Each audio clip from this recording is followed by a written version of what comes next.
Well, first off, Yehuda Jean, thank you very much for having me on today. Looking forward to it. Today, we're going to discuss some of the common thoughts and misconceptions regarding life insurance. Actually, something that's very near and dear to my heart. Not only is it a big part of what I do for a living, but in addition, it's had a huge impact on my personal situation. Um, my father actually passed away when he was 54. So we can start to address some of these thoughts, some of these concerns, and see if this is a common problem for anybody, and happy to further discuss it in more detail if that's required. So as far as myself, again, my name is Mike Riley.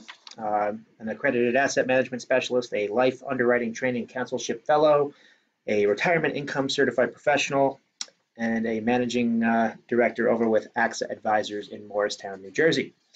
How did I get here? I started off on the investment side of the business. So back in like 2002-ish, I ended up working at Merrill Lynch for a couple of years, handling just investments. After that, I went with a small firm called A.G. Edwards, also just an investment firm.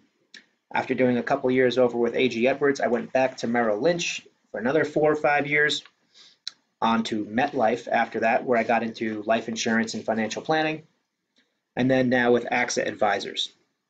So as far as myself, due to my background, I take more of a comprehensive financial planning approach rather than just one particular product. Kind of gives us a non-biased opinion, I would say, as opposed to just showing you how one product can solve all your problems, which, let's face it, it can. So now that you know a little bit about myself, today we're going to talk about, like I said, some of the common thoughts and misconceptions regarding life insurance. So a few of the things that I hear time and time again when I'm meeting with new clients or prospective clients, as well as just having conversations with people, I would say one would be life insurance is just too expensive. Right? I think that's a pretty common one. Also, I hear a lot of people tell me that they're going to use life insurance as an investment. Definitely possible. We can address that later. Also, a lot of folks have a very basic question. What's the right amount, or do I need it at all? Right? And then I would say the third or fourth biggest question that I get is, what's the right type of insurance? I know there's term, I know there's this whole life, variable life insurance. What's the right type for me? And I would say that's all dependent on your situation, but we can also kind of cover that in some of these examples I have coming up. So the first case study that I wanted to kind of walk you through is actually my father, right? So my father was a pretty successful businessman. I'm sure there's a lot of businessmen listening in right now who might own their own business. He did quite well for himself, high 6 figures. Before that, he was an accountant at Arthur Andersen, so pretty financially savvy, but also very common situation, right?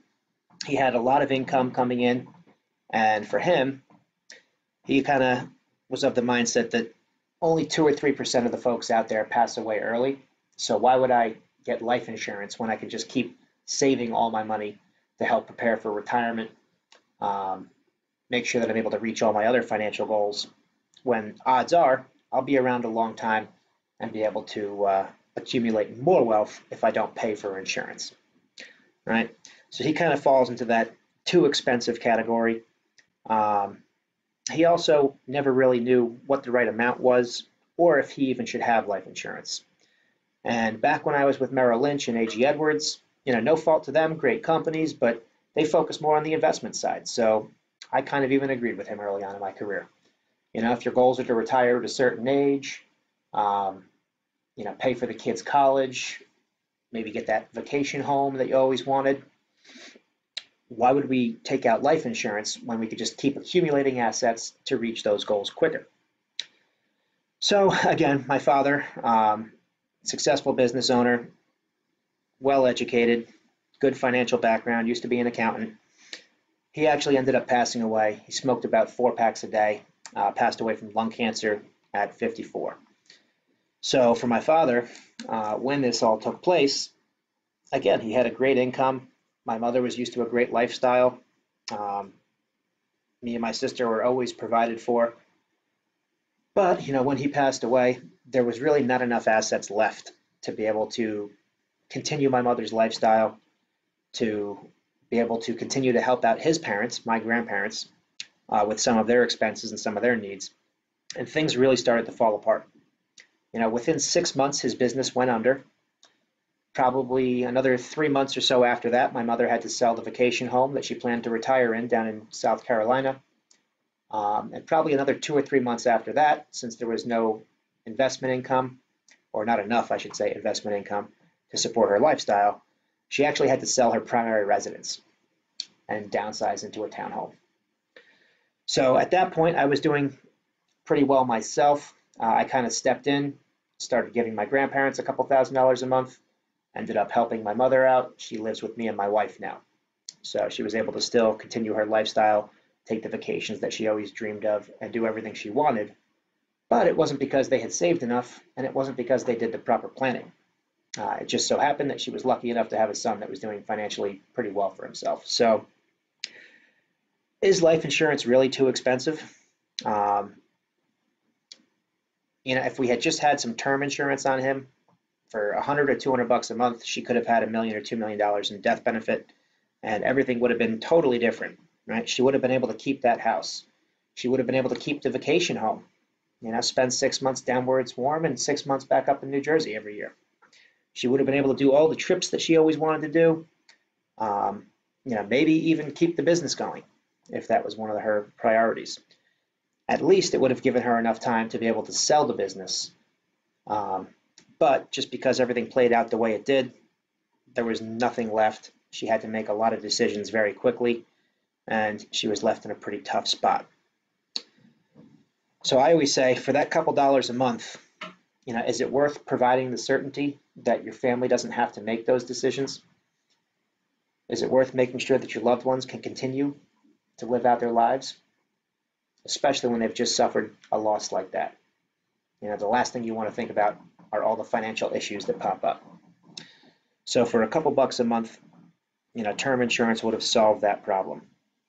As far as calculating the right amount goes, there's really two ways to do it, right? One is called human life value, which is basically the amount you earn times the working years you have left, take off a third for taxes, and that's your human life value.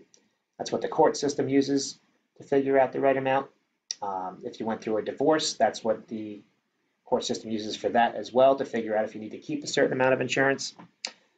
The other way to figure out the proper amount of insurance is to think about what you'd need for your surviving spouse to live.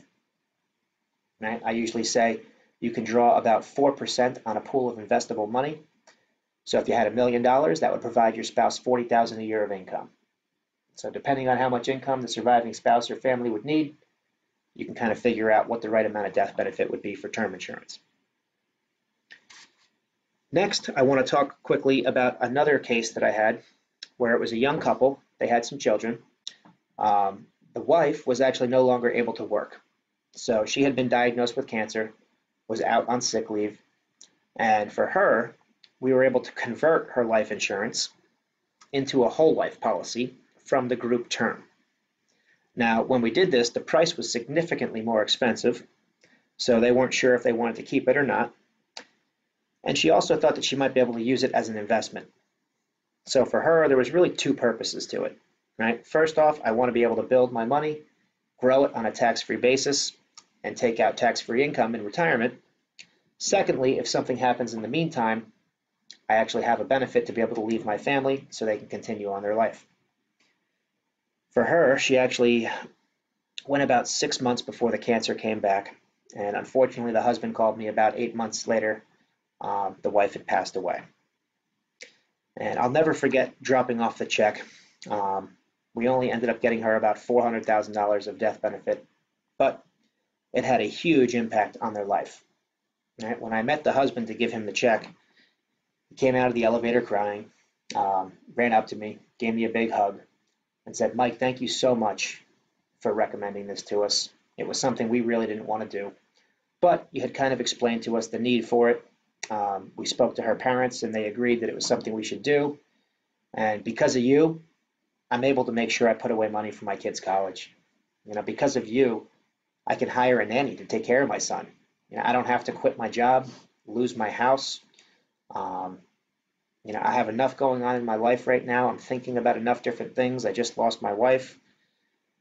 All those financial decisions are the last thing I want to be thinking about, and because of you, I don't have to worry about them at the moment. So that was a big change for me in my career, a big change as far as making sure people have the right amount of life insurance. The amount, I would say, is the most important thing, right? Depending on your health, depending on what kind of term, how long we have the coverage, if it's permanent or if it is term, all those things can have a big impact on the price, but you're better off having the right amount of the cheapest insurance than you are having a large amount of the most expensive. Um, the last case I want to mention real quick is another client of mine. He was in his late 50s, early 60s. Kids were all through college, had a financial planner, had a life insurance guy, had some money at Morgan Stanley, also had an attorney and an accountant that he was working with, and he thought he was all set, right? This is another thing I come to hear time and time again. So for him, there was a couple different issues once we had discussed his situation, but having all those professionals, having about $9 million investable, when somebody says they're all set, they think they're in a pretty good position. They have a whole team of professionals working for them, and I can certainly say most of the time there's something that we could still do to put them in a better position, right? For this individual, he had actually spoken to his accountant. The accountant told him he had an estate planning issue, so he got the attorney involved. The attorney set up an irrevocable trust for the life insurance. He then went to the life insurance guy and had a couple of life insurance policies issued. But since none of these individuals were speaking to each other, the life insurance guy wrote term insurance on him. It was actually a 15-year term. So unfortunately for him, by the time he passes away, there probably won't be any death benefit there whatsoever. When you're using it for estate planning issues, you really want to use permanent insurance. Now, regardless of the type of insurance, the insurance policies were taken out in his individual name. So unfortunately, again, because of the miscommunication, the policies should have been taken out with the trust as the owner and the trust as the beneficiary. However, in this situation, the insurance guy took out the policies in his individual name with his wife and son as the beneficiaries. Now, just because of the way that it was owned and the beneficiary status, this actually adds to his estate tax problem. So for him, he tried to do the right thing, but because no one was communicating with each other, actually made the problem worse. So we see this happen time and time again with a lot of the people that we sit down with, but perhaps it was the wrong type of insurance. Perhaps he wasn't using it the right way. It was certainly set up the wrong way, but that's somebody that has a whole team of professionals working for them. So ask yourself, is it worth having somebody take a look at what you're doing? Right? Different types of insurance behave differently. So when you have something like term insurance, that's a pretty straightforward product. You pay your premium for a certain amount of years, policy will be in force for that many years. After the term expires, you have nothing left. With permanent insurance, you could use it as an investment, meaning part of what you pay every month goes into an investment account, part of it pays for the insurance. Now, the more that you put into the investment account, the better the product will work as an investment. You can then grow that tax-free, and you can even take an income tax-free in retirement. But if no one's paying attention to the policy, we can have all kinds of issues. Right? The policy could lapse, you could get hit with all kinds of taxes. It could be the ultimate nightmare. But all of that can be avoided if you have somebody reviewing the policy for you on a regular basis. So again, just to kind of cover some of these things, is life insurance really too expensive? Again, sometimes for $100, $200 a month, you can make sure that your loved ones are able to continue on and not have to make any of these ridiculous financial decisions after they've just lost a loved one. Can we use it as an investment?